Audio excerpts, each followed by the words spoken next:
Hello world, welcome back. Acrylic marker വെച്ചിട്ട് മാത്രം ഇങ്ങനത്തെ പെയിൻറ്റിംഗ് ഒക്കെ ചെയ്യണത് ഞാൻ കണ്ടിട്ടുണ്ട്. പക്ഷെ എൻ്റെ കയ്യിൽ കുറച്ച് സ്കിൻ ടോൺസിൻ്റെ കളേഴ്സ് ഒന്നും ഇല്ല. അപ്പം ഞാൻ വിചാരിച്ച് അതിന് പകരം നമ്മൾ കളർ പെൻസിൽ യൂസ് ചെയ്യാമെന്ന്. ഇത് ഞാൻ കുറേ ചാനലിലൊക്കെ ചെയ്യണത് കണ്ടിട്ടുണ്ട്, അക്രിലിക് മാർക്കർ പെയിൻറ്റിങ്. പക്ഷേ എൻ്റെ ഇത് ഭയങ്കര സിമ്പിളാണ് എന്നാണ് നമ്മൾ വിചാരിക്കുക കാണുമ്പോൾ. അങ്ങനെയാണ് ഞാൻ തുടങ്ങിയത്. പക്ഷെ കാണുന്ന പോലെ അല്ല കേട്ടോ.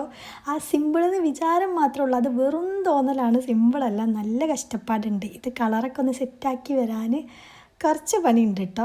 പിന്നെ ഞാൻ ഒരുവിധം ഒപ്പിച്ചെടുത്ത് എന്നിട്ടും എനിക്കൊരു മെന തോന്നാണ്ടായപ്പോൾ ഞാൻ അവസാനം കൊടുക്കേണ്ട ആ ഒരു ബ്ലാക്ക് ഇങ്ക് വെച്ചിട്ടുള്ള ഔട്ട്ലൈനൊക്കെ ആദ്യം ഒന്ന് കൊടുത്തു നോക്കുകയാണ്, എന്നാലെങ്കിലും ഒരു മെന ആവുമെന്ന്. അപ്പോൾ ഈ ഒരു പിക്കാണ് ഞാൻ വരയ്ക്കാൻ ശ്രമിച്ചത്.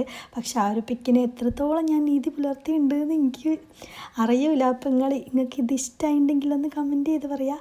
അപ്പോൾ വീഡിയോ ഇഷ്ടപ്പെട്ടാൽ ചാനൽ സബ്സ്ക്രൈബ് ചെയ്യാൻ മറക്കല്ല കേട്ടോ. Tata, bye, see U.